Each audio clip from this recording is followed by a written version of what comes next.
Pictocom est un logiciel d'aide à la communication et à la gestion de la domotique pour toute personne en situation de handicap moteur et ou cognitif. Il s'utilise soit en pointage direct, séquentiellement par contacteur, ou via AidPilot, l'interaction avec les mouvements de la tête. On s'intéresse à la communication car il s'agit d'un besoin élémentaire et primordial pour chacun d'entre nous. Malheureusement, certaines personnes sont privées de la parole orale du fait de leur pathologie. Le logiciel leur permet alors de pouvoir communiquer via des pictogrammes avec leur environnement. Ces pictogrammes sont créés en fonction de leurs besoins, de leurs habitudes. Puisqu'avant d'équiper les personnes, ils nous notifient tous les éléments dont ils ont besoin, sachant que ceux-ci peuvent être modifiés facilement au cours d'usage. Si on prend l'exemple d'enfants polyhandicapés, on reprend les éléments présents dans leur cahier de communication qu'on vient replacer dans Pictocom. Pictocom permet donc aux personnes de développer leur langage, mais également il permet d'accéder à la domotique par l'infrarouge. Pictocom permet à ceux qui le désirent d'avoir accès à des loisirs informatiques, comme le fait de lancer un film, de jouer à des jeux ou bien même de surfer sur internet.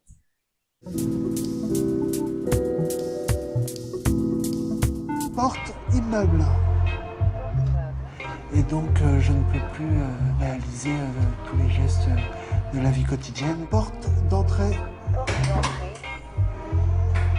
Lumière. Couloir. Grâce à un matériel adéquat, je peux commander tout ce qui est en infrarouge. Tout mon appartement est domotisé. C'est-à-dire que tous les systèmes de commande pour la maison sont centralisés dans ce boîtier. Freebox. Benjamin contrôle par sa voix, via ce micro, ou par ses mouvements de tête, via la tablette. Sa tête devient alors la souris de l'ordinateur. C'est le principe du AidPilot. Donc grâce au mouvement de la tête, je peux sélectionner les différentes icônes. C'est un autre moyen de commander le logiciel.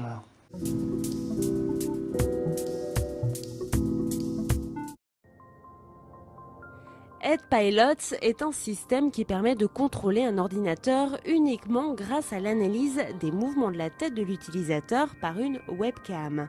Le logiciel peut être utilisé sur n'importe quel système disposant déjà de sa propre caméra. Il a été développé par la société Starnav. Il ne propose pas seulement une fonction permettant de bouger le curseur sur l'écran, mais de nombreuses fonctions sont intégrées, spécifiquement développées pour l'aide à l'autonomie des personnes handicapées. Le logiciel est multi-utilisateur et les réglages sont très simples. Le clic peut être généré en stabilisant le curseur à un endroit pendant un temps configurable. Le système est aussi prévu pour des entrées contacteurs ou souris. Il intègre un clavier virtuel et les fonctionnalités communément utilisées dans l'informatique. AidPilot n'émet ni n'utilise de source infrarouge, ce qui permet d'assurer l'absence d'impact sur la santé oculaire de l'utilisateur.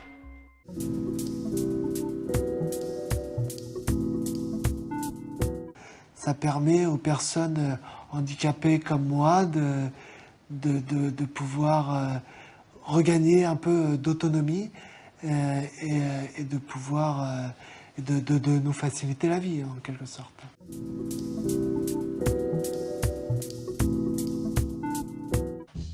Cette petite révolution est née de la rencontre entre un chef d'entreprise du Calvados, inventeur d'une technologie, et un médecin du CHU de Caen qui a su l'utiliser pour améliorer le quotidien des patients.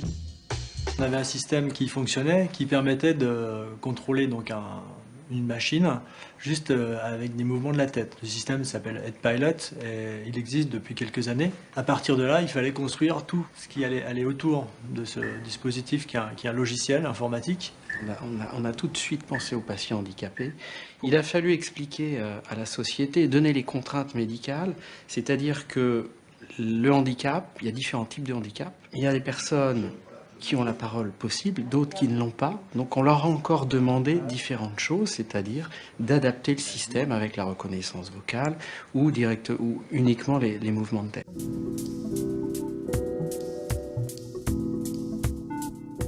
L'objectif de cette étude vise à tester les dispositifs, que ce soit AidPilot ou Pictocom, afin de voir s'ils entraînent une amélioration de la qualité de vie ou de l'indépendance. Par ailleurs, nous faisons également une étude ergonomique afin de vérifier l'utilisabilité des dispositifs. En parallèle, nous nous intéressons également aux personnes qui entourent la personne en situation de handicap afin de savoir si elles sont moins ou plus sollicitées avec ces dispositifs. À l'heure actuelle, EdPilot et Pictocom sont deux logiciels qui sont déjà commercialisés puisqu'ils ont fait l'objet d'une validation clinique par le passé.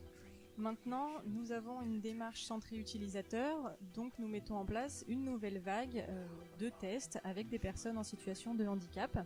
Ceci nous permettant également de mieux comprendre les besoins de ces personnes, mais aussi les modalités d'interaction qu'ils ont avec les systèmes informatiques, et cela en fonction de leur handicap, qu'il soit cognitif ou moteur, puisqu'avant de faire chaque test, nous faisons un bilan cognitif et moteur de chaque personne. Les bilans moteurs nous permettent de mettre en corrélation avec les interfaces utilisées. Ces données sont intéressantes notamment pour les maladies neurodégénératives, puisque la perte de motricité s'accompagne d'un changement d'interface.